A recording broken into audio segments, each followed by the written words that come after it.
কিছুই লুকাবো না, গোপন রাখবো না, সব বলে দেব।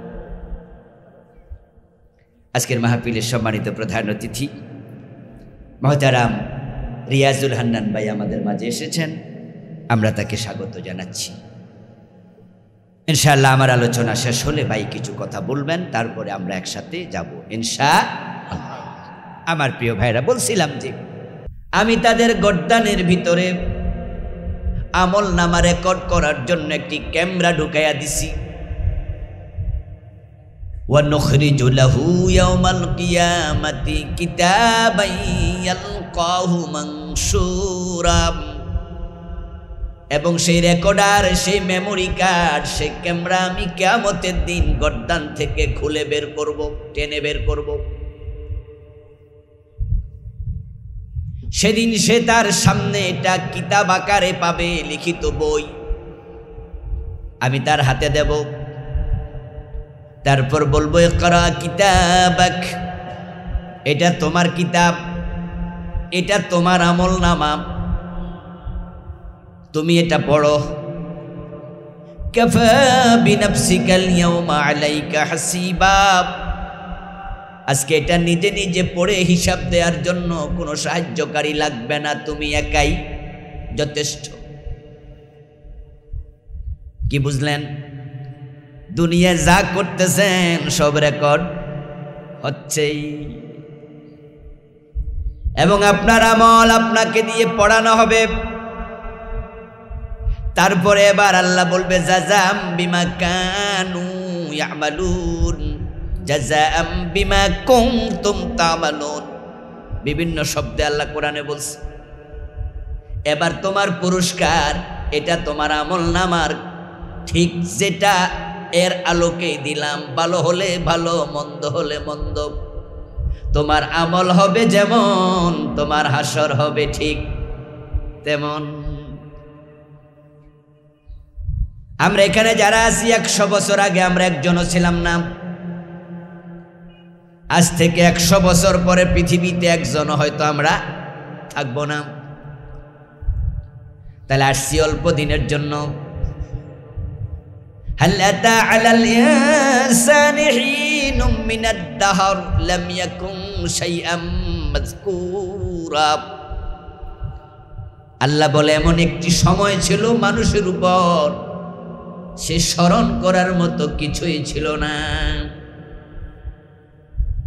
আলহামদুলিল্লাহ, আমি আবুল কালাম আজাদ, দেশের অনেক মানুষ আমাকে চিনে, আপনাদের কাপাসিয়াও তো চিনে। আমি আসি নাই দীর্ঘ 12 বছর, এরপরও কিন্তু অনেকে ভুলে নাই। পাশের থানায়ও গেছে কটিয়া দীপাকুন দিয়া মাহফিল শুনতে। আজ থেকে 50 বছর আগে এই নামে পৃথিবীতে কোনো মানুষ অস্তিত্বই ছিল না। হতে পারে আজ থেকে 100 বছর পরে নামটা কেউ স্মরণও। পৃথিবীতে মানুষগুলো নিজেকে চিরস্থায়ী মনে করে, তারা ভাবে এটা করব ওইটা করব, অথচ তারা এত অস্থায়ী, এত ক্ষণস্থায়ী তারা বোঝেই না। তবে তারা হারিয়ে যাবে, কিন্তু তাদের আমল হারাবে না। এটা গর্দানের ভিতরে থাকবে, আল্লাহ টেনে বের করে সামনে দিয়া এর আলোকে আবার যা দেবে। কাউকে জান্নাত, কাউকে জাহান্নাম। এসেছিলাম, থাকি নাই, কিন্তু চলে যাওয়া নয়, যাইতে পারবেন না। মাটির মাঝে আপনাকে পুঁতে রাখা হবে। মিনহা খালাকনাকুম ওয়া ফিহা নুঈদুকুম ওয়া মিনহা নুখরিজুকুম তারাতান উখরা। এই জমিনের মাঝে ছিলে, মাটি থেকে বানাইছি, আবার তোমার মৃত্যুর পর মাটির মাঝে মিশিয়ে রেখেছি।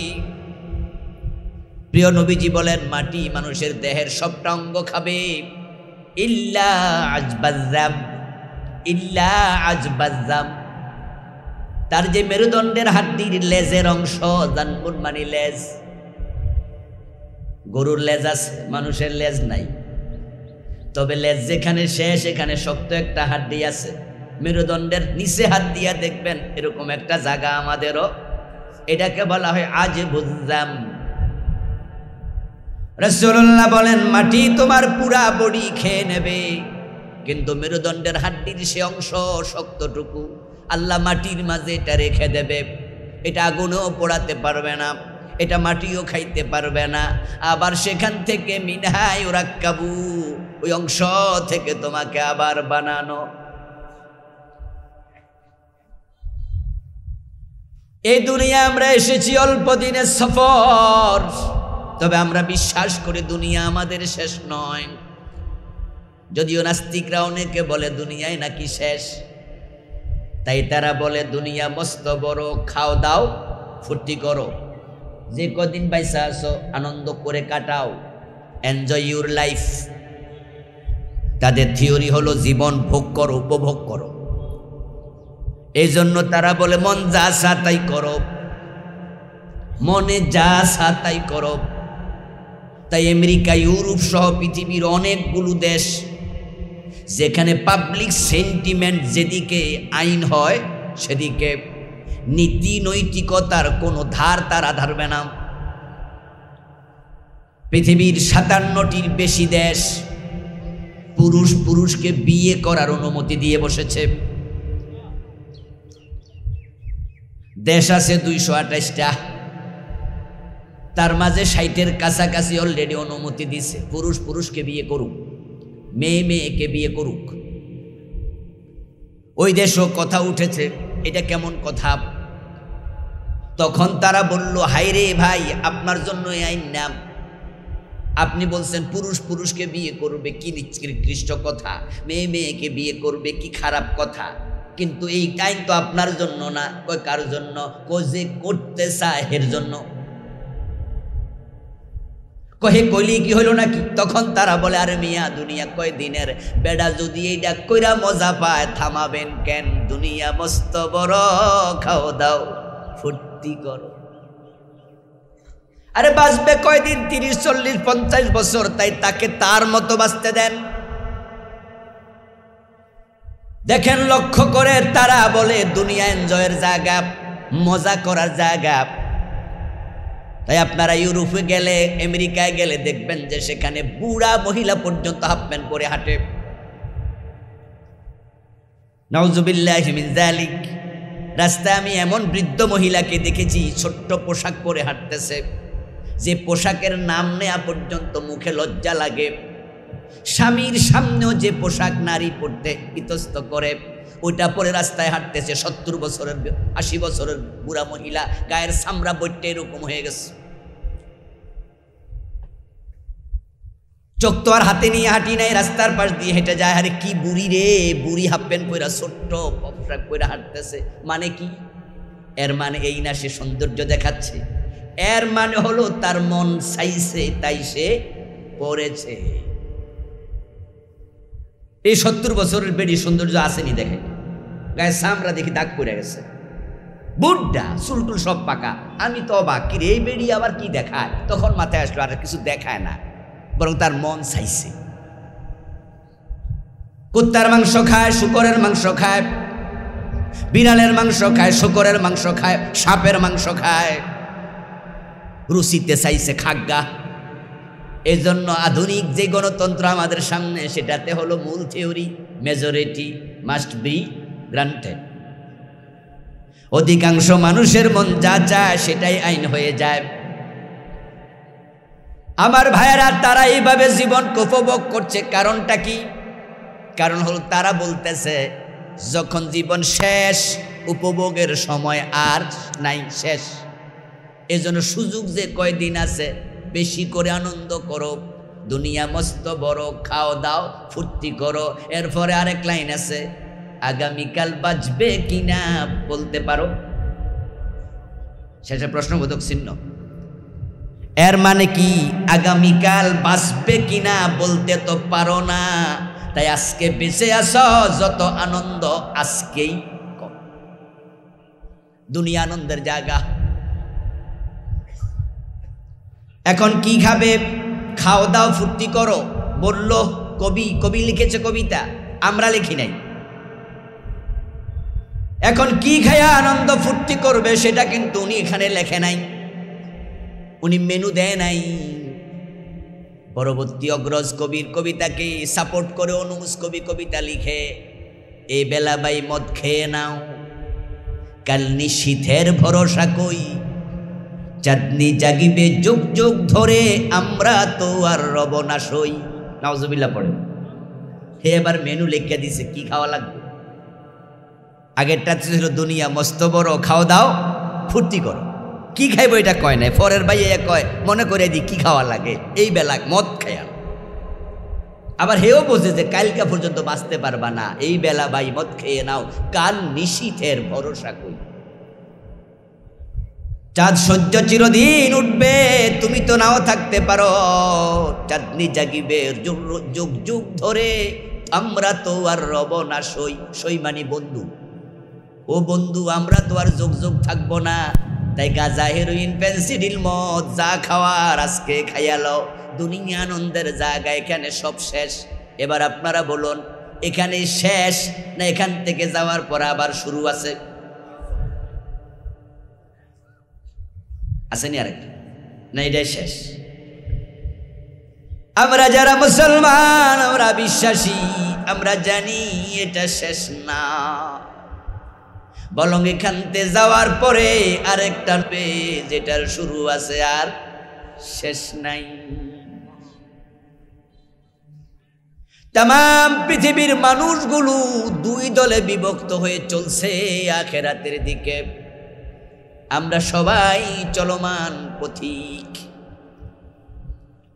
আমাদের যাত্রা শুরু হয়েছে আলমে আরওয়াহ থেকে, রুহের জগৎ থেকে। আমাদেরকে সেখানে আল্লাহ বানায় একসাথে রেখেছিলেন, রুহগুলো একসাথে ছিল। সেখান থেকে আপনাকে আল্লাহ মায়ের পেটে পাঠালেন, সেখানে আপনি আলাদা কিছুদিন থাকলেন একা একা। তারপরে সেখান থেকে আল্লাহ দুনিয়ায় পাঠালেন, এখানে আপনি বন্ধু বান্ধব আপনজন নিয়ে কিছুদিন থাকলেন, কিন্তু সময় যখন শেষ আবার একা চলে যেতেই হবে।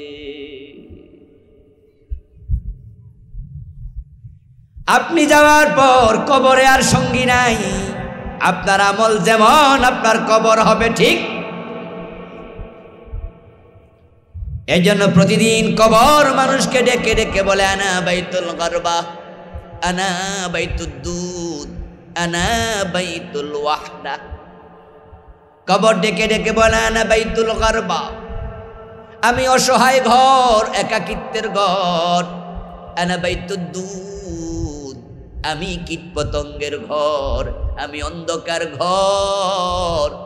আমার কাছে আমল যেমন, আচরণ পাবে ঠিক তেমন। যেহেতু আমরা আখেরাতে সবাই বিশ্বাস করি, দুনিয়ায় যে 30, 40, 50, 100 বছর পেলাম, এই জীবনটাকে আখেরাতের কথা মাথায় রেখে সাজানো দরকার আছে না নাই? তারা তো কবিতা লিখলো, দুনিয়া মস্ত বড়, খাও দাও ফুর্তি করো। আলহামদুলিল্লাহ, আমরা তো মদ গাঁজা খাইয়া, হেরোইন খাইয়া আনন্দ করি না। আমরা তো হারাম খাইয়া ফুর্তি করি না। আমরা হারাম জায়গায় যাই না, হারাম জিনিস ধরি না। আমরা বুঝি এটা ফুর্তির জায়গা না, দুনিয়া হলো আমাদের ইবাদতের জায়গা। ওমা খালাকতুল জিন্না ওয়াল ইনসা ইল্লা লিয়াবুদুন।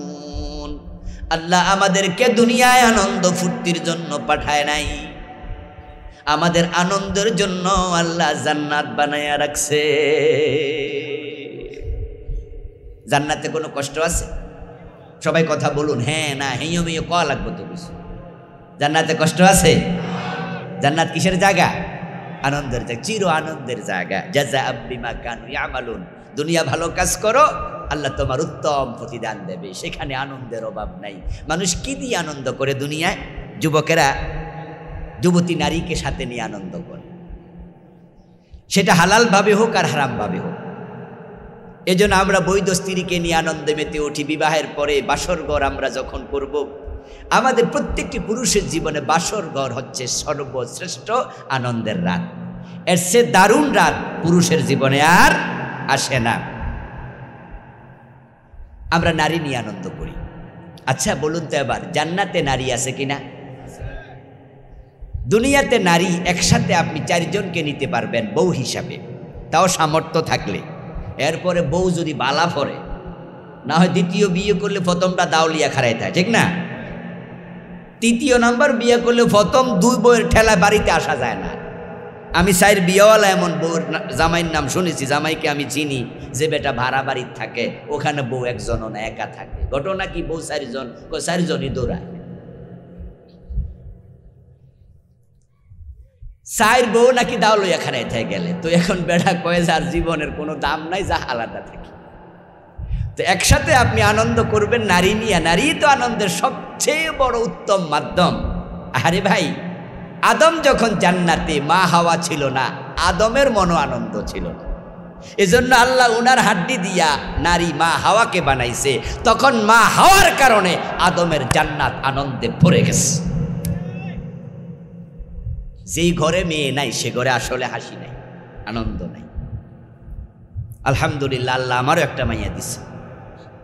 আমার 4 ছেলে, 5 নম্বরে মেয়ে দিছে। আমি দেখি যে আসলেও আমার এই ছোট্ট মেয়েটা 8 বছর বয়স, সে আমার ব্যাপারে এত যত্ন নেয়, বাকি 4 ছেলে 4 জন মিললেও হবে না। বিয়ের আগে পুরুষেরা অনেকটা সন্ন্যাসরা থাকে।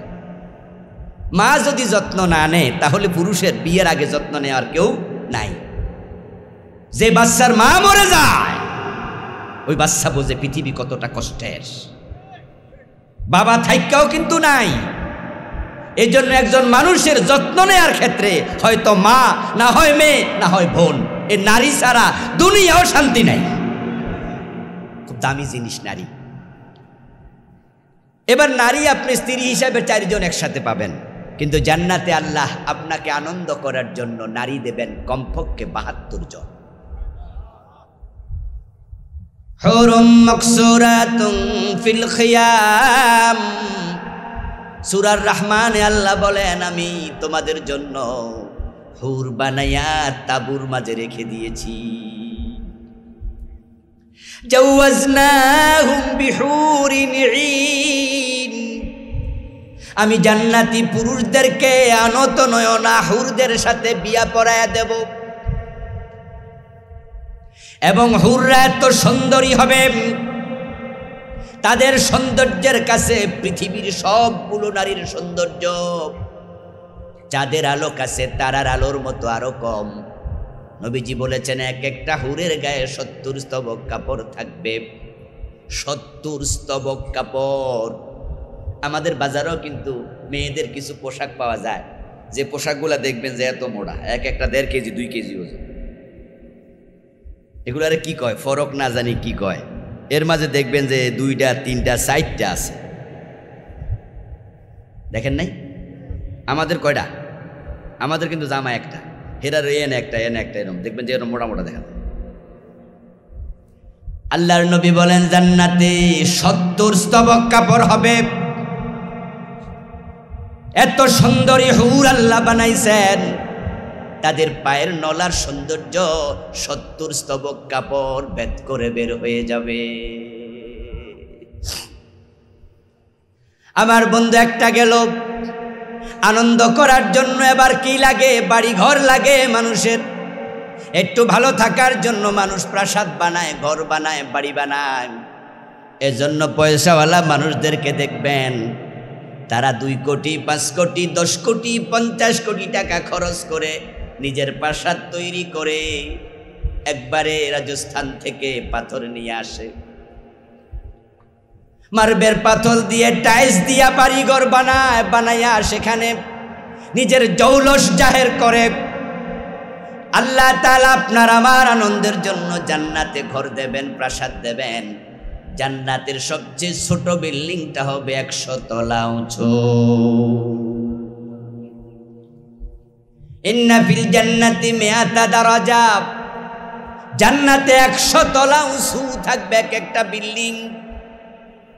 এবং বিল্ডিং গুলো আল্লাহ কি দিয়ে বানাবেন? আনন্দের জায়গা দুনিয়ায় নাম, এখানে ইবাদত করো, আমাদের আনন্দের জন্য জান্নাত রেডি। রাসূলুল্লাহ বলছেন, লাবানাতুম মিন যাহাবিন ওয়ালাবিনাতুম মিন ফিদ্দা, যে জান্নাত আল্লাহ বানাইছে ওই জান্নাতের একটা ইট হবে রূপার, একটা হবে স্বর্ণের তৈরি। ও বন্ধু, যারা পয়সাওয়ালা মানুষ তারা আনন্দ করার জন্য তাদের বাড়িতে বিভিন্ন রকমের বাগান করে। আমরা গরিব মানুষ নুন আনতে ফান্তা ফুরায়, আমাদের আবার কিসের বাগান। কিন্তু যারা পয়সাওয়ালা, অনেক টাকা আছে, পয়সা আছে এবং মন মানসিকতা বড় আনন্দের উৎফুল্ল, ওই মানুষগুলো আধুনিক মানুষ, সম্পন্ন মানুষ, দেখবেন তাদের বাড়ির ছাদের মাঝেও বাগান বানায়। কত রকমের ফুল গাছ। আপনারা তো গ্রামের মানুষ, অনেকে দেখেন নাই, আবার যারা শহরে যান তারা দেখেছেন। এমন কিছু গাছ আছে যেগুলো অতটুকু বড় হয়, এক একটার দাম 3 লাখ, 5 লাখ, 10 লাখ, আরো বেশিও আছে। বনসাই, যারা নাম শুনছেন তারা বলবেন, শুনেছেন? 2-4 জন শুনছে। অতটুকু গাছ, অতটুকু 10 লাখ টাকা, 15 লাখ টাকা, 12 লাখ টাকা, 8 লাখ টাকা। এমন ফুল গাছ আছে 2 লাখ, 3 লাখ টাকা। শুধু বাড়ি সাজাইছে 2 কোটি, 5 কোটি টাকা দিয়ে, বনসাই গাছ দিয়ে মজা করছে, ফুর্তি করছে। আমার রাসূল বলে, শোনো, পুত্তির জন্য দুনিয়ায় নাম। তোমার আল্লাহ এমন জান্নাত বানাইছে, মা ফিল জান্নাতি মিন শাজারাতিন ইল্লা ওয়াসাকুহা মিন যাহাবিন। জান্নাতের মাঝে আল্লাহ গাছ বানাইছে লক্ষ লক্ষ, কোটি কোটি, প্রতিটা গাছ আল্লাহ স্বর্ণ দিয়ে বানাইছে।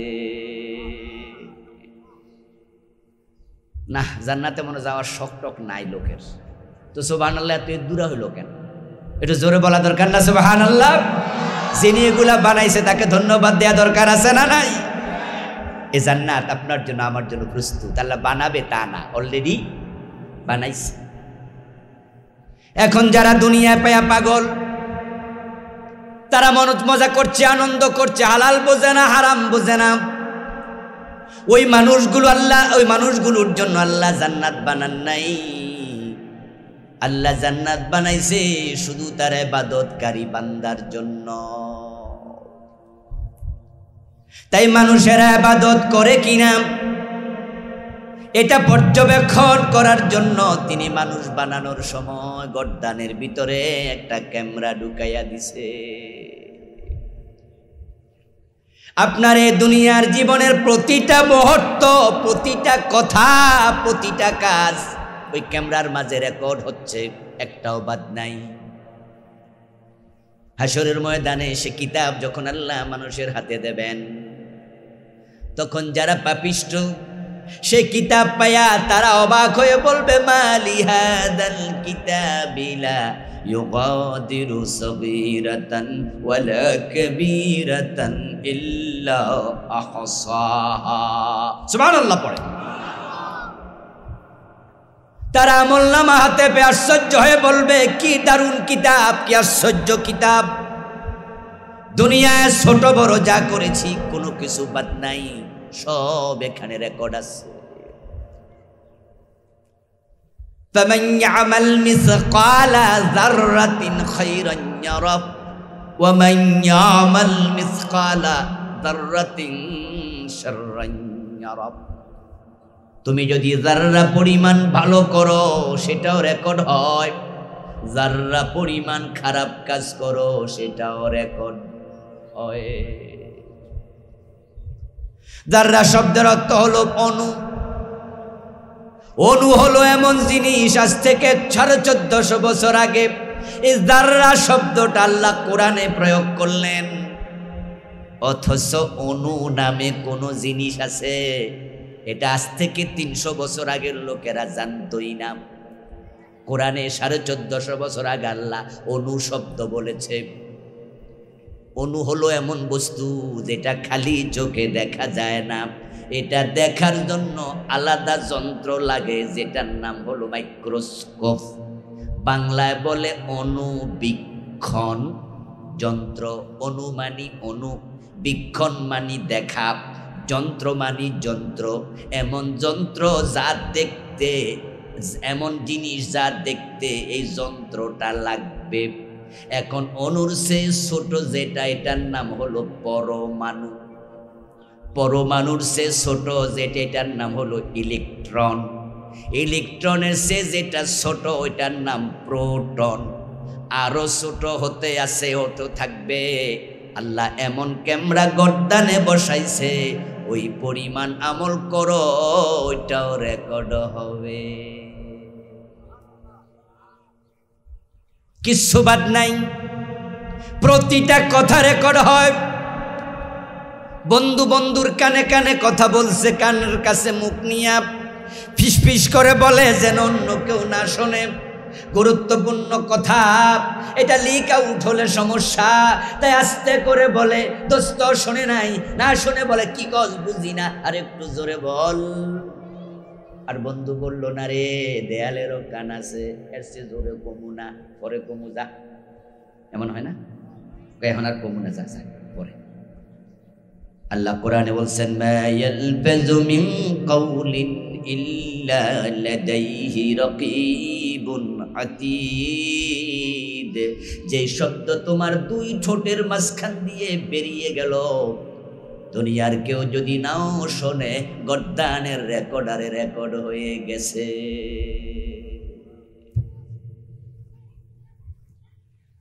যেহেতু সব রেকর্ড হয়, আপনারটা আপনাকে পড়তে বলা হবে, শুধু পড়তে না, আপনাকে এবার বলা হবে হিসাব দে, এটা কেন করলি, এটা কেন করলি না। আপনার পরিচয় আপনাকে মাথায় রাখা লাগবে। আপনি জমিনে মালিক হিসাবে আসেন নাই, আপনি আসছেন জমিনে গোলাম হিসাবে। আর যে গোলাম হয়, তাকে মালিকের কাছে কাজের জবাব দিতেই হয়। গোলামের অন্য অর্থ হলো চাকর। আপনারা এখানে যারা আছেন, আমরা অনেকে চাকরি বাকরি করি। আমিও একটা এমপিওভুক্ত কামেল মাদ্রাসার প্রফেসর, মুহাদ্দিস। আমার প্রিন্সিপালের কাছে আমার জবাব দিতে আছে। যদি মাদ্রাসায় না যাই, আমি উনাকে ইনফর্ম করতে হয়, না হয় তিনি আমারে ফোন করে জিজ্ঞাসা করার অধিকার আছে, আজাদ সাহেব আপনি এখন কোথায়, আপনার না কামেলে ক্লাস আছে। বলুন তো, এই প্রশ্নটা করার অধিকার ওনার আছে না নাই? কারণ যেহেতু আমি চাকরি করি, আমি চাকর, তাই আমার নেতার কাছে আমাকে জবাব। আবার প্রিন্সিপাল সাহেবকে যদি এসে মাদ্রাসার টিওনো সাহেব না পায়, ওসি সাহেব, আপনার ডিসি সাহেব না পায়, মাদ্রাসার যিনি সভাপতি, উনি এসে দেখো অফিসে প্রিন্সিপাল নাই। এবার প্রিন্সিপালকে প্রশ্ন করা, প্রিন্সিপাল সাহেব আপনি কোথায়, মাদ্রাসা এখন থাকার কথা। এই প্রশ্ন করার অধিকার সভাপতির আছে না নাই? কর্তৃপক্ষের অধিকার আছে। এই জমিনে আপনাকে 30, 40, 50 বছর আল্লাহ স্বাধীনতা দিয়া পাঠাইছে। ভাববেন না আমি বুঝি পার পাইয়া গেছি।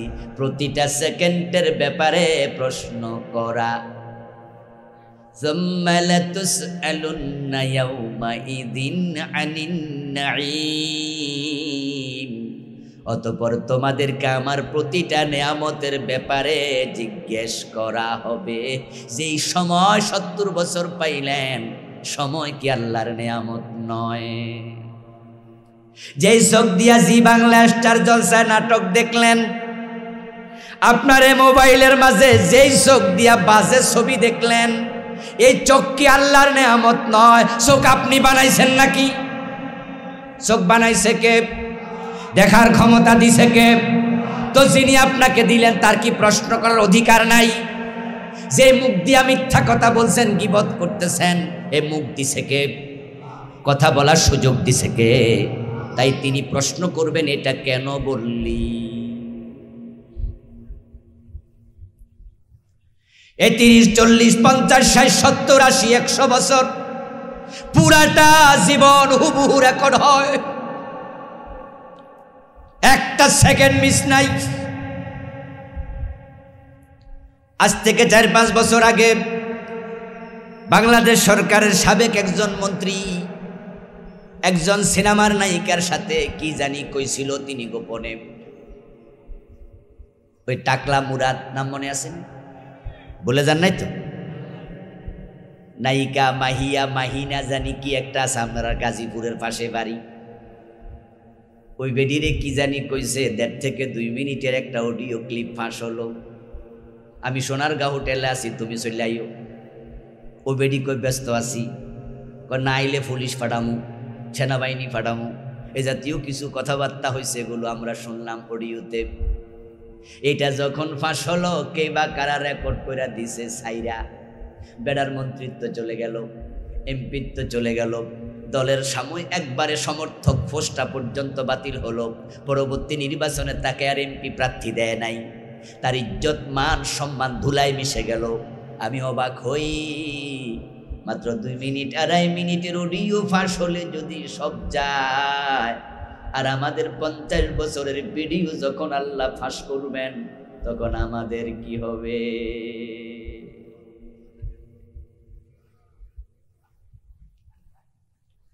ইকরা কিতাবাক, তোমার আমলনামা পড়ো। আমলনামা দেখে সেদিন বলবে আল্লাহি রাব্বিনা মা কুন্না মুশরিকিন, আল্লাহ আমার আমলনামায় তো শিরিক, আমি তো শিরিক করি নাই।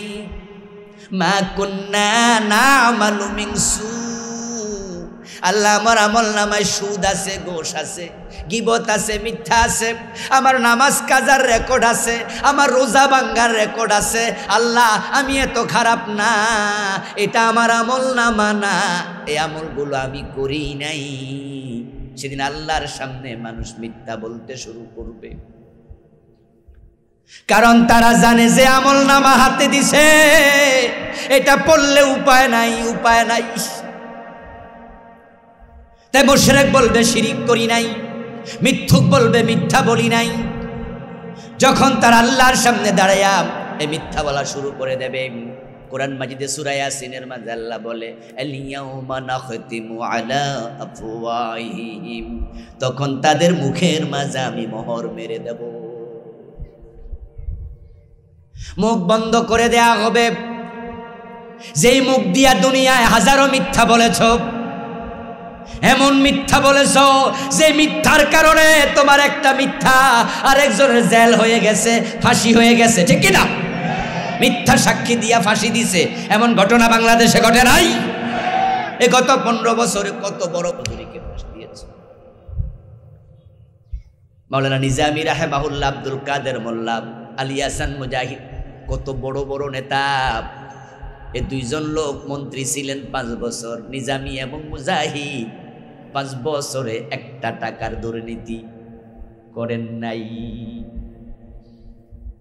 ফখরুদ্দিন মঈনুদ্দিন সরকার ক্ষমতায় আসলো, অ্যারেস্ট করলো কত নেতা।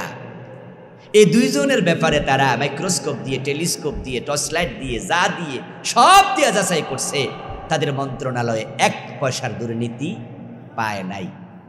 লোকগুলা কি সৎ না অসৎ? যেই দেশে ফিয়ন কেরানি পর্যন্ত বাড়িওয়ালা হয়ে যায়, 100 কোটি টাকার মালিক হয়। আমাদের সাবেক প্রধানমন্ত্রী বলেছেন উনার বাড়ির ফিয়ন কত টাকার মালিক? 400 কোটি টাকার মালিক। আপনাদের গাজীপুরের হাউন আঙ্কেল আছেন একজন, কি কইব না, না নিজের গায়ে ফলো তো, ওই বেড়া নাকি কয়েক হাজার কোটি টাকার মালিক, একটা এসপি। তারপরে পুলিশের ছিল আইজিপি, বেনজির, কোনো নজির টজির আর নাই, 1 ফিজ বাংলাদেশে, ও নাকি 10,000 কোটি টাকার মালিক হয়েছে। আমার প্রিয় ভাইয়েরা, একজন পুলিশের এসপি যদি 1000 কোটি টাকার মালিক হয়, কনস্টেবল 100 কোটি টাকার মালিক হয়, পিয়ন 600 কোটি টাকার মালিক হয়, এ 2 মন্ত্রী 5 বছর মন্ত্রী ছিলেন, 1 টাকা দুর্নীতি করে নাই। বুঝতে হবে তাদের কলিজায় আল্লাহর ভয় ছিল, তারা আল্লাহকে ভয়। তোমার কাছে তারা খারাপ, আল্লাহর কাছে তারা ভালো মানুষ। তোমাদের মিথ্যা সাক্ষীতে তারা ফাঁসিতে ঝুলেছে, তোমার মুখের প্রতিটা কথা রেকর্ড হবে, তোমাকে বলা হবে পড়ো, তোমাকে বলা হবে বলো কেন বলেছ। আল্লাহর সামনে যেহেতু পুরা জীবনের হিসাব দিতেই হবে, এবার বলুন তো, জীবনে চলতে গিয়ে বলতে গিয়ে সাবধান হওয়া দরকার আছে না নাই? যদি আপনি সাবধান হন, হিসাব করে চলেন, তাহলে আখেরাতে হিসাব দেয়া হবে সহজ। আর এখানে যদি বেহিসাবি চলেন, আখেরাতে হিসাব দেয়া সহজ হবে না।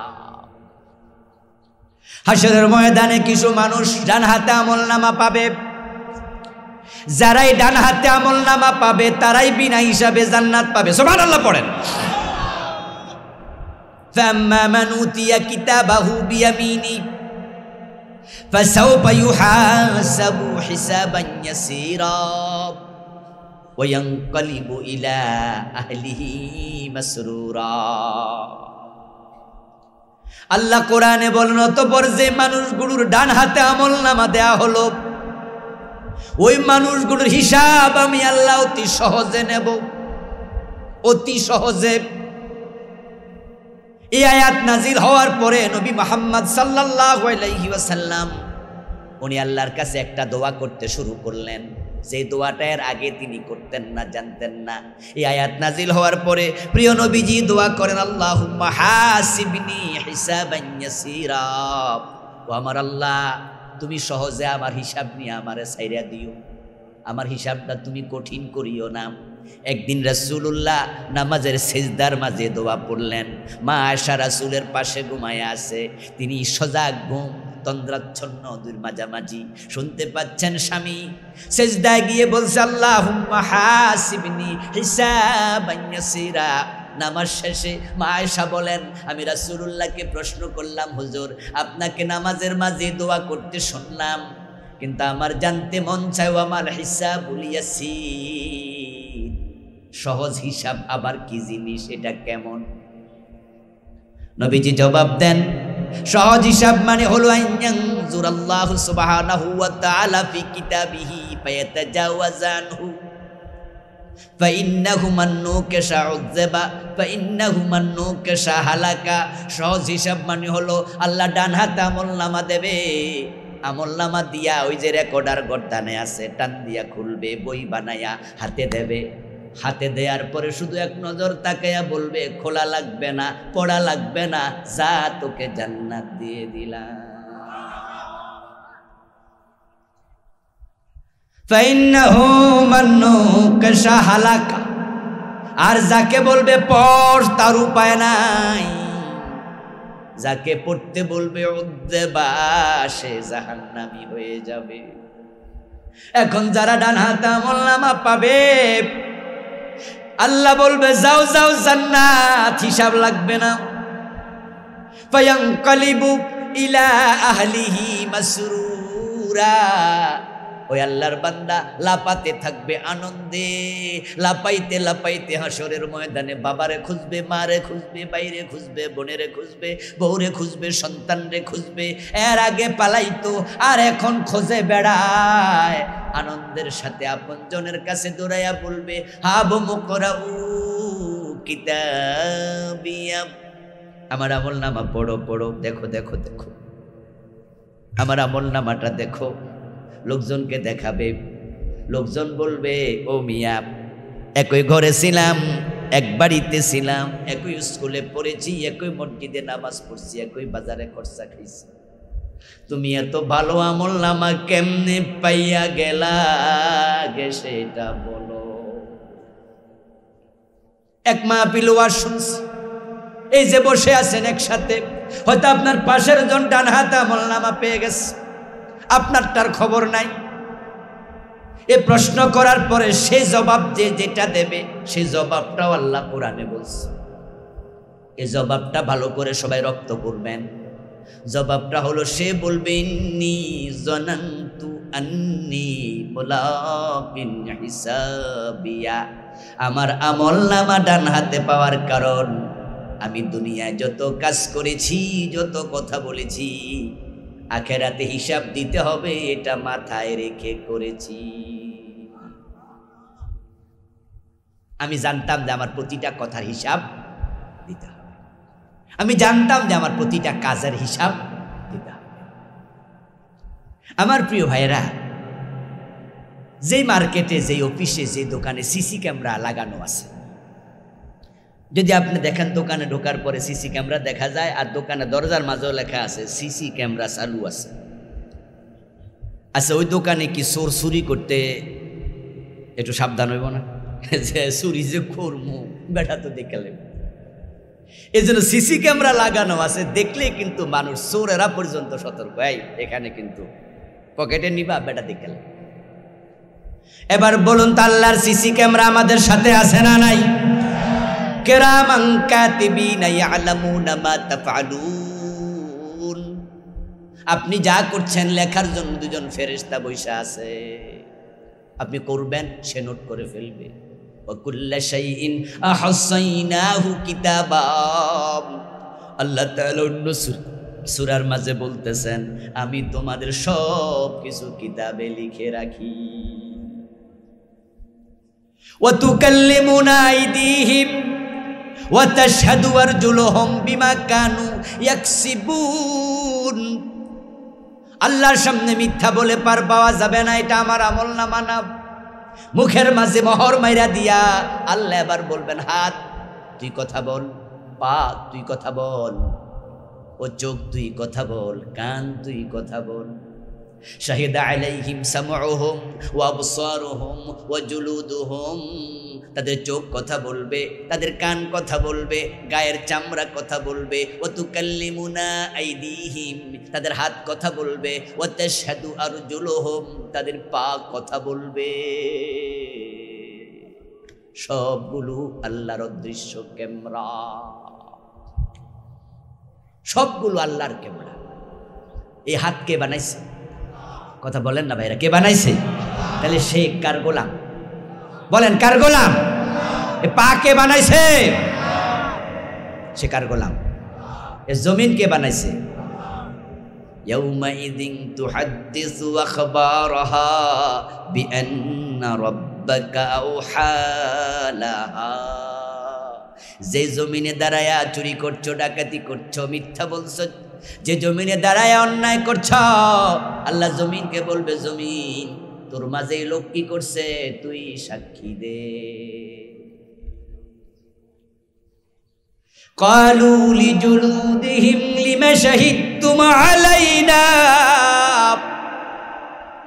মুখের মোহর আল্লাহ এবার খুলে নেবেন, মুখের মোহর খুলে নিয়ে বলবেন, এবার কথা বল। আমলনামা দেখে তো বলেছিলি এটা তোর নাম, এত গুনাহ তুই করস নাই, এখন তোর হাত সাক্ষী দিল, তোর মুখ সাক্ষী দিল। তুই কার জায়গায় হাত দিছত, কোন জায়গায় হাত দিছত, কার টাকা পকেটে নিছত, কার সাথে বাজে কথা বলেছিস, তোর গা, তোর চোখ কোন দিকে তাকাইছিস, সব বলে দিল। এখন কি বলবি বল? তখন লোকেরা আল্লাহর সাথে আর কথাই বলবে না, কারণ বলার মতো সাহস আর নাই। তখন নিজের দেহের সাথে কথা বলবে, নিজের চামড়াকে বলবে, চামড়া আমার বিরুদ্ধে কেন সাক্ষী দিলি? ক্বালু আনতাকানাল্লাহুল্লাযী আনতাকা কুল্লা শাই। এবার চামড়া জবাবে বলবে, ও মিয়া তুমি চুপ থাকো, দুনিয়ায় তুমি বলেছিলে আমরা শুনেছি, আজকে কথা বলার ক্ষমতা আমাদেরকে দিয়েছে কে?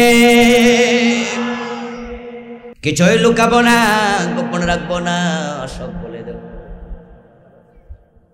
আজকের মাহফিলের সম্মানিত প্রধান অতিথি মহতারাম রিয়াজুল হান্নান ভাই আমাদের মাঝে এসেছেন, আমরা তাকে স্বাগত জানাচ্ছি। ইনশাআল্লাহ আমার আলোচনা শেষ হলে ভাই কিছু কথা বলবেন, তারপরে আমরা একসাথে যাব ইনশাআল্লাহ। আমার প্রিয় ভাইরা, বলছিলাম যে এই দুনিয়াতে আমরা যা করছি সব রেকর্ড হচ্ছে। এজন্য ওই মানুষগুলো আল্লাহর কাছে হিসাব সহজে দিতে পারবে যারা দুনিয়ায় নিজেরা হিসাব করে চলেছে। ফারুক আজম ওমর রাদিয়াল্লাহু তাআলা আনহু বলতেন, হাসিবু ক্বাবলা আন তুহাসাবু ওয়াজিনু আনফুসাকুম ক্বাবলা আন তুজানু। হযরত ওমর বলতেন যে আল্লাহর কাছে হিসাব দেওয়ার আগে নিজের হিসাব নিজে করো। ওমর বলতেন যে আল্লাহর কাছে আমলের ওজন দেয়া হবে, আমলের ওজন দেওয়ার আগে আল্লাহর কাছে নিজের আমলের ওজন নিজে করো। প্রিয় ভাইরা, আমরা দুনিয়াতে এসেছিলাম আল্লাহর গোলাম হিসাবে। বসেন মুরব্বী, যে ওনাকে বসাই দেন। চাচা বসে যান, বসে যান, সময় নষ্ট হচ্ছে, বসে যান। বলছিলাম যে আমরা আল্লাহর গোলামি করতে এসেছি। একটা সময় আসবে যখন দুনিয়ার মানুষগুলো নফসের গোলাম হয়ে যাবে, তারা আল্লাহর গোলামি ভুলে নিজের মন মতো তারা চলতে শুরু করবে। আল্লাহ পাক রব্বুল আলামিন যখন এই দৃশ্য দেখবেন যে পৃথিবীতে তার গোলাম আর নাই, তখন তিনি এই পৃথিবীটাকে আর রাখবেন না, চূড়ান্তভাবে এটাকে ডিস্ট্রয় করে দেবেন, ধ্বংস করে দেবেন, যেটাকে আমরা বলি কিয়ামত। এই পৃথিবীতে এমন একটা সময় আসবে যখন আল্লাহ বলার মতো একজন লোক থাকবে না। এই ফ্যানটা আমার বরাবর তো। নবীজি মুহাম্মদ সাল্লাল্লাহু আলাইহি ওয়াসাল্লাম বলছেন, লা তাকুমুস সাআতু আলা আহাদিন ইয়াকুলু আল্লাহ আল্লাহ। আল্লাহ আল্লাহ বলার মতো একজন ব্যক্তি থাকতে কিয়ামত হবে না। আপনাদের কাছে আমি জিজ্ঞাসা করি, বলুন তো কিয়ামত হবে কিনা? কোনো সন্দেহ আছে? তাহলে এই হাদিস দ্বারা বোঝা যায়, অপোজিটে গেলে আমরা হাদিসের বিপরীতে গেলে যেটা বুঝবো, ইমানওয়ালা একজন থাকলে কিয়ামত হবে না, তার অপোজিটে বোঝা যায় কিয়ামত যেদিন হবে ইমানওয়ালা একজনও আর থাকবে না। মানুষগুলো বেঈমান হয়ে যাবে, তারা নফসের গোলাম হয়ে যাবে, আল্লাহর কথা তারা বলতে বসবে, মন মতো চলবে। যখন মানুষ মন মতো চলতে শুরু করবে, পৃথিবী নাই, এক সেকেন্ডের ভিতর আল্লাহ কার জমিন সব ধ্বংস করে দেবেন। ওয়ামা আমরুস সাআতি ইল্লা কালামহিল বাসার আও হুয়া আকরাব। আল্লাহ কোরআন মাজিদে বলেন যে আকার জমিন তোমরা দেখছো, আমি চোখের পলক পড়তে যতটুকু সময় লাগে এর চেয়ে কম সময়ে সবটাকে এক আছাড় মেরে শেষ করে দেব। পৃথিবী যখন শেষ হয়ে যাবে, 40 বছর এক আল্লাহ ছাড়া কিছু থাকবে না। কুল্লু শাইইন হালিক ইল্লা ওয়াজহাহু। সব শেষ, একমাত্র আল্লাহ আছেন, তিনি ছিলেন, তিনি আছেন এবং তিনি থাকবেন। ওয়াল আউয়ালু ওয়াল আখিরু ওয়াজ যাহিরু ওয়াল বাতিন। তিনি ছিলেন, তিনি আছেন, তিনি অনাদি, তিনি অনন্ত। 40 বছর চলে যাবে। 40 বছর যাওয়ার পর আল্লাহ তাআলা ইসরাফিল আলাইহিস সালামকে আবার জীবিত করবেন, তার মুখের মাঝে সিংহা দেবেন। ইসরাফিল আলাইহিস সালাম ওই সিংহার মাঝে আল্লাহর অর্ডারে আবার ফু দেবেন। ইসরাফিলের সিংহার ফুয়ের মাধ্যমে প্রলয় হয়েছিল, আবার ইসরাফিলের সিংহার মাধ্যমে আমরা জেগে উঠব। সুম্মা নুফিখা ফীহি উখরা ফাইযা হুম কিয়ামুন ইয়ানজুরুন। আল্লাহ তাআলা কোরআনে বলেন, অতঃপর ওই সিংহার ফুৎকারে সবাই আবার দাঁড়িয়ে যাবে। ওয়াইদাল কুবুরু বুসিরাত আলিমাত নাফসুম মা কদ্দামাত ওয়া আখখারাত ফাইযা হুম কিয়াম। সবাই দাঁড়াবে। আল্লাহর সামনে দাঁড়ানোর পর এবার আল্লাহ আমলনামা হাতে দেবে, যা শুরু থেকে বলে আসছিলাম। এই মানুষগুলো কবর থেকে 3 ভাগে বিভক্ত হয়ে দাঁড়াবে, এবং যেদিন সব মানুষ আল্লাহর সামনে দাঁড়াবে সেদিন নিয়ন্ত্রণ 100% আল্লাহর হাতে থাকবে। সেদিন কোনো নিয়ন্ত্রণ আল্লাহ কাউকে দেবেন না, কোনো নবীকেও না, কোনো ফেরেশতাকেও না, বরং আল্লাহ কাহার সুরত ধরে যখন প্রকাশিত হবেন, তখন আল্লাহর ভয়ে আল্লাহর নবীরা নফসি নফসি ইয়া নফসি বলে চিৎকার দেবে। নবীজি মুহাম্মদ সাল্লাল্লাহু আলাইহি ওয়াসাল্লাম সিজদায় পড়ে থাকবেন।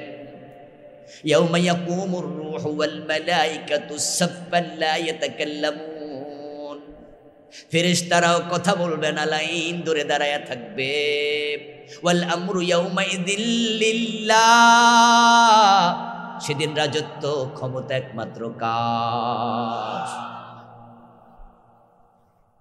নবীজি বলেন, মানুষ 3 দলে বিভক্ত হবে। এক দল কবর থেকে উঠবে, সিনফান মুশাতাব।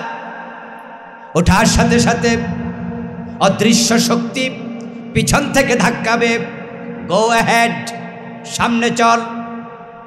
ফাতাতুনা ফুয়াজা। সব মানুষ দলে দলে হাসরের ময়দানে যাবে।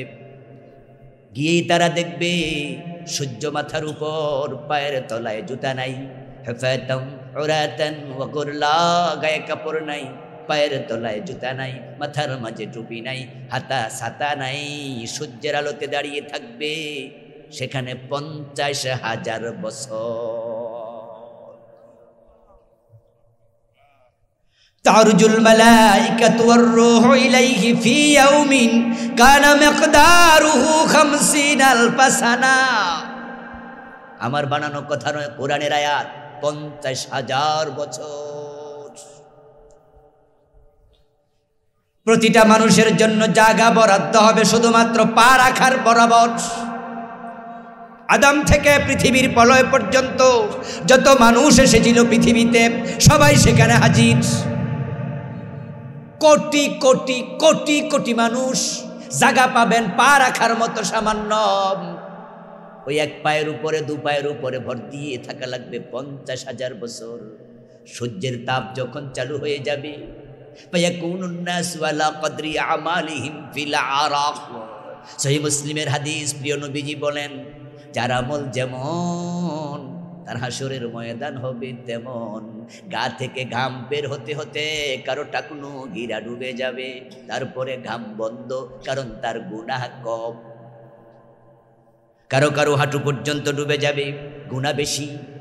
কারো কারো মাজা পর্যন্ত ঘাম এসে যাবে, গুনাহ আরো বেশি। ওমিনহুম মাইয়ুলজিমুল আরাকু ইলজামা, কারো কারো ঘাম তার মাথা পার হয়ে যাবে, সে বেশি গুনাহগার। সুতরাং কে কেমনে চলবেন হিসাব করে চলিয়েন। আপনার আমল আপনার হাসর সমান হবে। এখানে যা করবেন সেখানে তা হবে। সূর্যের তাপে ঘাম ঘাম থাকবে না, সূর্যের তাপে ওই ঘাম গরম পানির মতো উতরাতে শুরু করবে। আমার প্রিয় ভাইয়ের, আজকের পৃথিবীতে সূর্যের দূরত্ব 9,30,00,000 মাইল। সূর্য ওখান থেকে তাপ দিলে পৃথিবীতে আলো আসতে সময় লাগে 8 মিনিট 19 সেকেন্ড।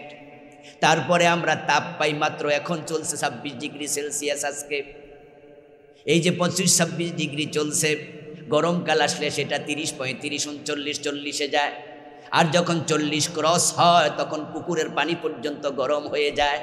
এত দূর থেকে পুকুরের পানি সূর্য গরম করে, কারণ সূর্যের ভিতরে তাপমাত্রা এত বেশি, 1,40,00,000 ডিগ্রি সেলসিয়াস। ওখান থেকে তাপ দিয়া দুনিয়ার পানি গরম করে। আর হাসরের ময়দানে সূর্য থাকবে মাত্র 1 বিঘত উপরে। ওই মাথার উপর থেকে সূর্য তাপ দিয়া পুরাটা হাসরের ময়দানের ঘাম উত্তপ্ত গরম পানি বানায় ফেলবে। আমলনামা হাতে আসবে না। অনেক পরে 50,000 বছর খাড়াই থাকো, গুনাহ কেন করেছ, এখনো বিচারই হয় নাই, বিচারের আগে সোজা করে ফেলবে। আমাদের দেশে যখন কোনো আসামিরে ধরে, পুলিশ আসামি ধরার পরে থানায় নেয়, থানায় নেয়ার পরে গারদে রাখে। থানার মাঝে গারদ আছে না? জেলখানার চেয়ে বালা না খারাপ? যারা গেছে হেরা টের পায়, জেল বালা, গারদ খারাপ। তারপরে এবার নেয় থানা, আপনার থানা থেকে নিয়ে যায় কোর্টে। কোর্টে নেয়ার পরে কোর্টের মাঝে আবার সব আসামি এক জায়গায় রাখে। মামলার শুনানি এখন শুরু হবে। হাজতে আপনার জেলে এখনো আদালতে নেয় নাই। এর আগে আছে এমন গরম, এমন কষ্ট, কেউ বিড়ি টানে, কেউ এরকম, কেউ ওরকম, কারো গায়ে দুর্গন্ধ, কষ্টের পর কষ্ট। তারপরে এবার যাবেন আপনি এজলাসে, তারপরে সেখান থেকে আপনাকে পাঠাবে জেলখানায়। জেলখানা যাওয়ার পরে রাতের বেলা আবার ফাইলিং সিস্টেম, আবার কষ্ট, তারপরে জেলে রাখবে। বিচার কিন্তু এখনো চলমান। বিচার হইতে হইতে 2 বছর, 3 বছর, 5 বছর পরে রায় হয়। তারপরে জেল হবে না খালাস পাবেন সেটা পরে। আগে যেটা হইল 6 বছর পরে খালাস পাইলো, আগেরটা ফ্রি। হাসরের ময়দানে আমল নামা হাতে দিয়ে আল্লাহ কাউকে কাউকে ছাড়বেন, কিন্তু আমল নামা দেওয়ার আগে 50,000 বছর, ওইটার অবস্থা কি? এ হলো একদল। আরেক দল বড় সৌভাগ্যবান মানুষ, তারা হাসরের ময়দানে যখন কবর থেকে উঠবে ঢোকা লাগবে না, হাসরের ময়দানে যাওয়া লাগবে না। তারা কবর থেকে উঠে দেখবে কবরের পাশে জান্নাতের গাড়ি নিয়ে ফেরেশতা দাঁড়ায় আছে। কবর থেকে ওঠার সাথে সাথে ফুলের পাপড়ি ছিটে ফুল দিয়ে বরণ করবে, আহলান সাহলান মারহাবান, ওয়েলকাম, মোস্ট ওয়েলকাম ইউ। আপনাকে আনন্দের সাথে বরণ করবে, জান্নাতের গাড়ি আল্লাহ পাঠাইয়া দেবে। ফেরেশতারা আপনাকে সালাম দিয়ে বরণ করে ওই গাড়িতে তুলে বসাবে, তারপর গাড়িটা নিয়ে ডাইরেক্ট আল্লাহর আরশের নিচে চলে যাবে। সাবআতুন ইউযিল্লুহুমুল্লাহু ফি যিল্লিহি ইয়াওমা লা যিল্লা ইল্লা যিল। হাদিসে পাওয়া যায় 7 গ্রুপ মানুষ আছে যাদেরকে আল্লাহ তাআলা আরশে আজিমের নিচে জায়গা দেবেন। এই বইটা আমি লিখেছি পরকালের উপরে। আমার লেখা মোট 8টা বই আছে, তার মাঝে ওহির আয়নায় পরকাল, 500-র উপরে হাদিস আমি আখিরাত নিয়ে এটাতে এনেছি। এই বই লিখতে গিয়ে গত বছর লিখেছি এটা, আমি আরেকটি হাদিস পেলাম যেখানে 7 না আরেকটা যোগ হলো। রাসূল বলেছেন 8 গ্রুপ মানুষ আরশে আজিমের নিচে জায়গা পাবে। এই বই লেখার আগে আমি এটা জানতাম না। 7টার হাদিস পড়েছি জীবনে অনেকবার। 8 গ্রুপ মানুষ, তাদেরকে আল্লাহ হাসরের ময়দানে নেবে না। তারা বড় সৌভাগ্যবান। 1 নাম্বার ইমামুন আদেল, ন্যায় বিচারক নেতা। আল্লাহর কাছে ন্যায় বিচারক শাসক, ন্যায় বিচারক নেতা এত সম্মানী।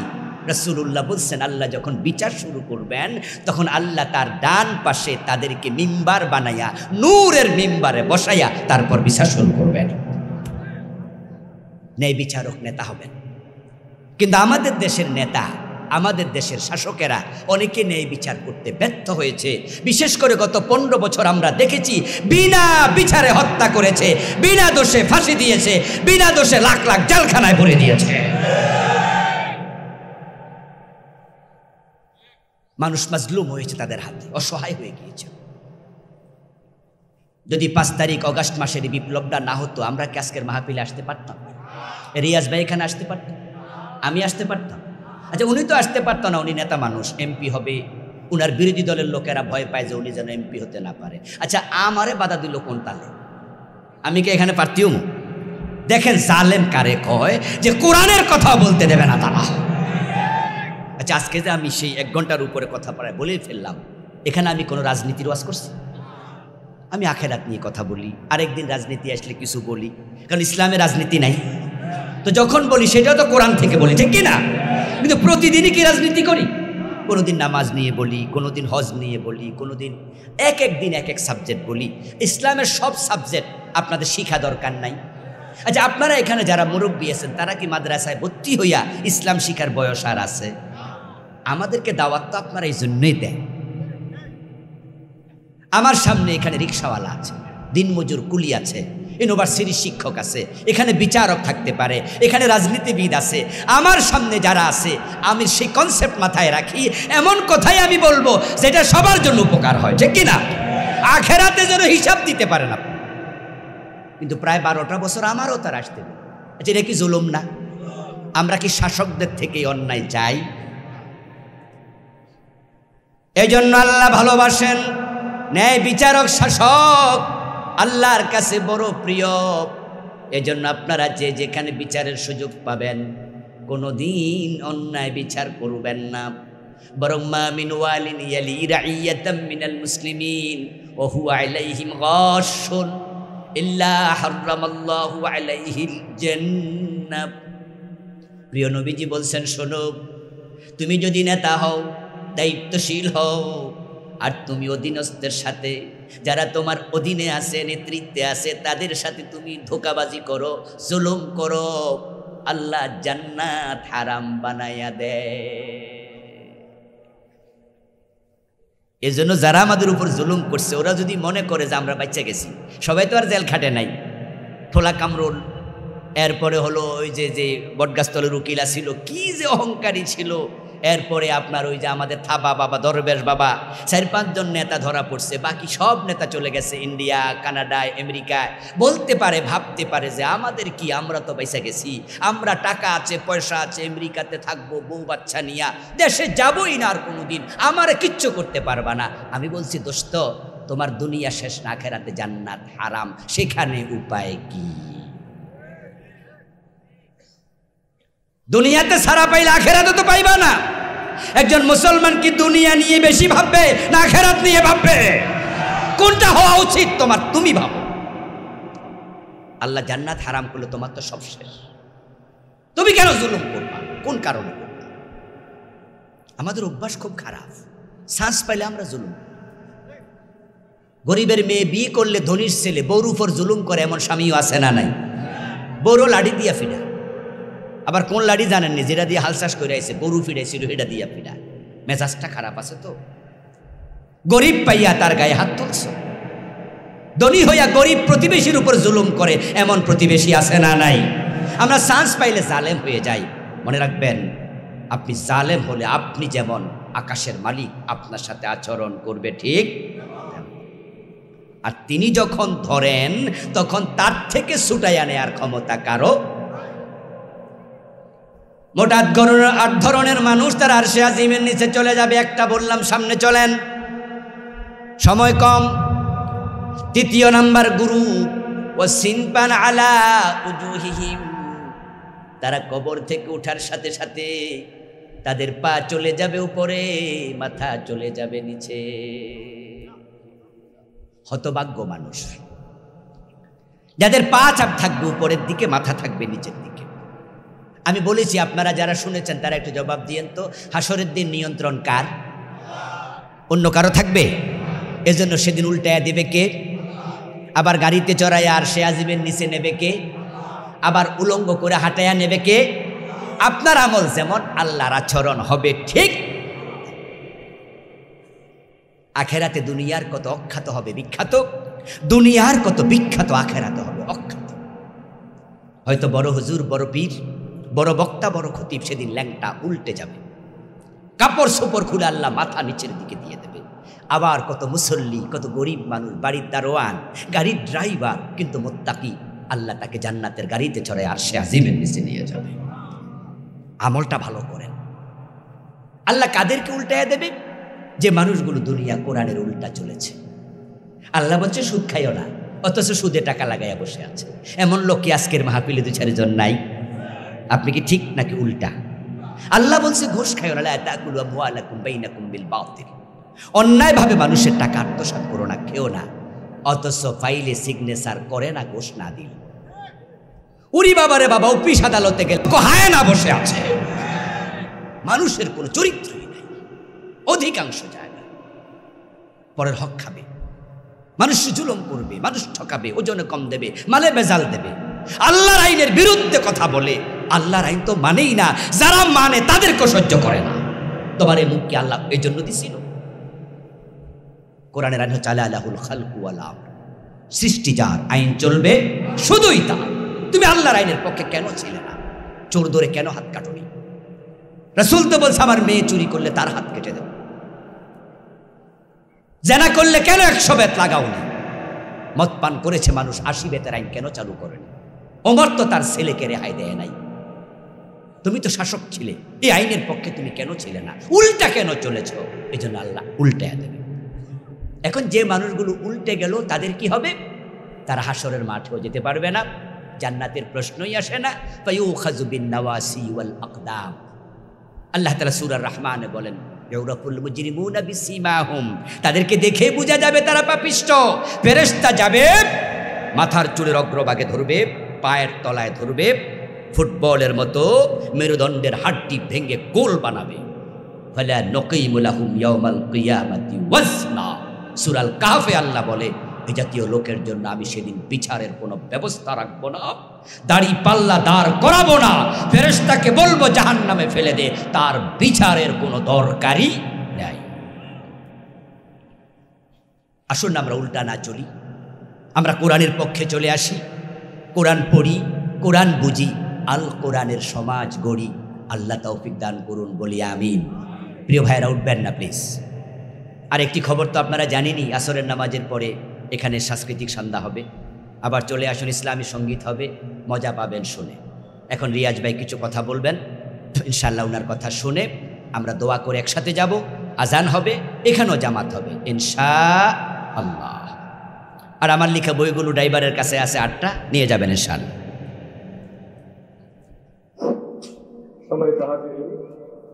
আপনারা দীর্ঘক্ষণ ওয়াজ শুনেছেন, একটু বসুন, বসেন প্লিজ, বসুন।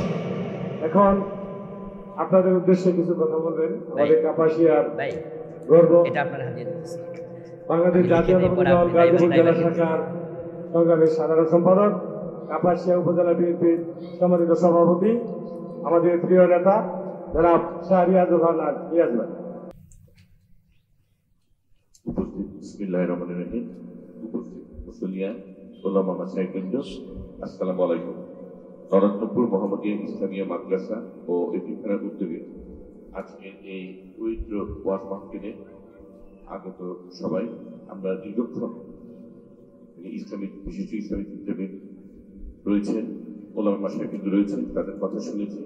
আল্লাহর কাছে হাজারো শুকরানা আদায় করছে। এই মুক্ত পরিবেশে আমরা ইসলামের কথা শুনতে পাচ্ছি, দ্বীনের কথা শুনতে পাচ্ছি। আপনারা আমার জন্য দোয়া করবেন। আমার মরহুম পিতা ব্রিগেডিয়ার অবসরত হান্নান শাহ, উনি ইন্তেকাল করেছেন। আমার মমতাময়ী মা, উনি ইন্তেকাল করেছেন। দয়া করে ওনাদের জন্য দোয়া করবেন। এই এলাকায় আমাদের অনেক মুরব্বিয়ানকে আমরা হারিয়েছি। আল্লাহ তাআলা তাদের সকলকে যেন জান্নাতবাসী করে। সেই সাথে আমার মরহুম পিতা দীর্ঘদিন আপনাদের সাথে চলাফেরা করেছিলেন, আমি যেন আপনাদের সাথে চলতে পারি এবং কাপাসিয়ার উন্নয়নে যারা কাজ করতে পারি, এই জন্য আপনাদের সবার কাছে আমি দীর্ঘভাবে দোয়া চাই। সবাইকে ধন্যবাদ। আসসালামু আলাইকুম ওয়া রাহমাতুল্লাহি ওয়া বারাকাতুহু। মাশাআল্লাহ, মাশাআল্লাহ। বিল্লাহি মিনাশ শাইতানির রাজিম। বিসমিল্লাহির রহমানির রহিম। وكل إنسان ألزمناه طائره في عنقه ونخرج له يوم القيامة كتابا يلقاه منشورا اقرأ كتابك كفى بنفسك اليوم عليك حسيبا. قال النبي صلى الله عليه وسلم يحشر الناس يوم القيامة ثلاثة أصناف: صنفا مشاة وصنفا ركبانا وصنفا على وجوههم. قيل يا رسول الله كيف يمشون على وجوههم؟ قال إن الذي أمشاهم على قدامهم قادر على أن يمشيهم على وجوههم أو كما قال النبي عليه الصلاة والسلام. সকলে মেহেরবানি করে দুরূদ শরীফ পড়ুন। আল্লাহুম্মা সাল্লি আলা মুহাম্মাদিন ওয়া আলা আলি মুহাম্মাদ কামা সাল্লাইতা আলা ইব্রাহিম ওয়া আলা আলি ইব্রাহিম ইন্নাকা হামিদুম মাজিদ। আল্লাহুম্মা বারিক আলা মুহাম্মাদিন ওয়া আলা আলি মুহাম্মাদ কামা বারাকতা আলা ইব্রাহিম وعلى آل إبراهيم إنك حميد مجيد. اللهم صل وسلم وبارك عليه. নরোত্তমপুর মোহাম্মদিয়া ইসলামিয়া মাদ্রাসা ও এতিমখানার উদ্যোগে আয়োজিত দুদিনব্যাপী 17তম চমৎকারী তাফসিরুল কোরআন মাহফিল ও সাংস্কৃতিক সন্ধ্যার আজকের সমাপনী দিবসের সম্মানিত সভাপতি বীর মুক্তিযোদ্ধা জনাব মহতারাম খন্দকার আজিজুর রহমান পেরা সাহেব প্রধান অতিথি হিসাবে উপস্থিত থাকবেন। আপনাদের এই কাপাসিয়ার গণমানুষের নেতা মহতারাম শাহ রিয়াজুল হান্নান, আল্লাহ তাআলা ভাইকে দ্বীনের জন্য কবুল করুন। মহতারাম মাওলানা কফিল উদ্দিন সাহেব, মাওলানা শেফাউল হক সাহেব সহ অন্যান্য সম্মানিত অতিথিবৃন্দ, বিশেষ করে উপস্থিত আছেন আমাদের সম্মুখে আপনাদের এই কাপাসিয়ার কৃতি সন্তান, কাপাসিয়ার আগামী দিনের আশা আকাঙ্ক্ষার প্রতীক, বিশিষ্ট শিক্ষাবিদ ও রাজনীতিবিদ, ইসলামী ছাত্র শিবিরের সাবেক কেন্দ্রীয় সভাপতি মহতারাম প্রিয় ভাই মাওলানা সালাহুদ্দিন আইয়ুবী। আল্লাহ তাআলা বিশ্ববরেণ্য ইসলামী ব্যক্তিত্ব সালাহুদ্দিন আইয়ুবীর মতো ভাইকে কবুল করুন। মহতারাম মাওলানা মরিউজ্জামান ফিরোজপুরি, মাওলানা তারেক সাহেব সহ অন্যান্য সম্মানিত আলোচকবৃন্দ, উপস্থিত মহতারাম উলামায়ে হযরত, ইসলাম প্রিয় তাওহীদি জনতা, পর্দার অন্তরালে মহিলা প্যান্ডেলে উপস্থিত আমার সম্মানিতা মা ও বোনেরা, প্রিয় দিনী ভাইয়েরা, আপনারা কেমন আছেন? মা বোনরা তো ফার্স্ট হয়ে যাচ্ছে, আপনারা তো পিছনে পড়ে যাচ্ছেন। পুরুষের প্যান্ডেল এখনো ভরল না, মা বোনদের প্যান্ডেল নাকি অনেক আগ থেকেই ভরে গেল। দুপুরে রান্না করছেন আপনারা কে কে?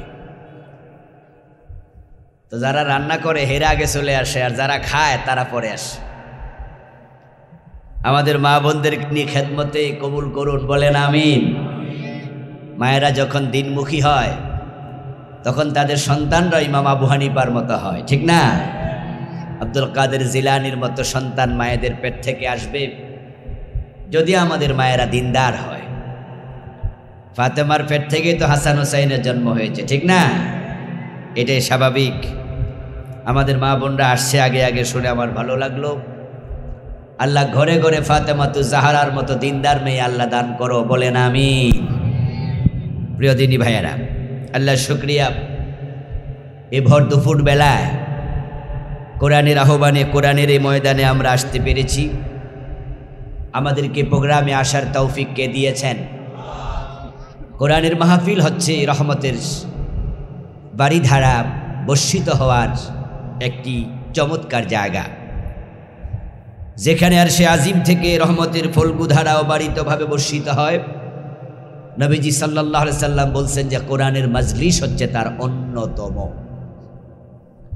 আরাফার মাঠে 9 তারিখ বর্ষিত হয়, জিলহজ মাসের মসজিদে বর্ষিত হয়। আর কোরআনের মাহফিল যেখানে কোরআন নিয়ে আলোচনা হয়, ওই মজলিসে আল্লাহ নিজে রহমত বর্ষণ করতে থাকেন, সুবহানাল্লাহ। এমন একটি চমৎকার জায়গায় যে আল্লাহ আমাদেরকে আসার সুযোগ দিলেন, বসার সুযোগ দিলেন, আমরা শুরুতে তাকে কৃতজ্ঞতা জানাই, শুকরিয়া জানাই, কালিমাতু শুকর করি। সবাই মিলে জোরে জোরে একবার পড়ুন আলহামদুলিল্লাহ। প্রিয় দিনী ভাইরা, আমি আপনাদের সম্মুখে পবিত্র কোরআন মাজিদ থেকে সূরাতু বানী ইসরাঈলের 13 এবং 14 দুটি আয়াতে কারিমা তিলাওয়াত করেছি। নবীজি সাল্লাল্লাহু আলাইহি ওয়াসাল্লামের পবিত্র মুখ নসৃত একখানা ছোট্ট হাদিসে নববী পাঠ করেছি। আল্লাহ তাআলা তৌফিক দান করলে এখান থেকে কিছু কথা বলবো ইনশাআল্লাহ। আপনারা যারা দাঁড়ায় আছেন, আপনারা বসলে তো ভালো লাগতো। যুবক ভাইয়েরা, আপনারা জায়গা তো আছে, বসে যান না, কারণ বসলে দেখতে সুন্দর লাগে। প্লিজ 5 মিনিট শোনেন, 5 মিনিট বসে বসে শোনেন। এরপরে যদি ব্যস্ততা থাকে তাহলে আপনি আস্তে করে যেতে পারবেন, তবে যতক্ষণ থাকেন আপন ভাইয়ের মতো থাকেন। এই আলো বন্ধ করো। আপন ভাই আর সৎ ভাইয়ের মাঝে পার্থক্য আসেনি? হ্যাঁ কয় না, নাও কয় না। কি কাফাসিয়া কোনো পার্থক্য নাই, আপন ভাই সৎ ভাই এক। বেশি কাছে কে থাকে বলেন? কে থাকে?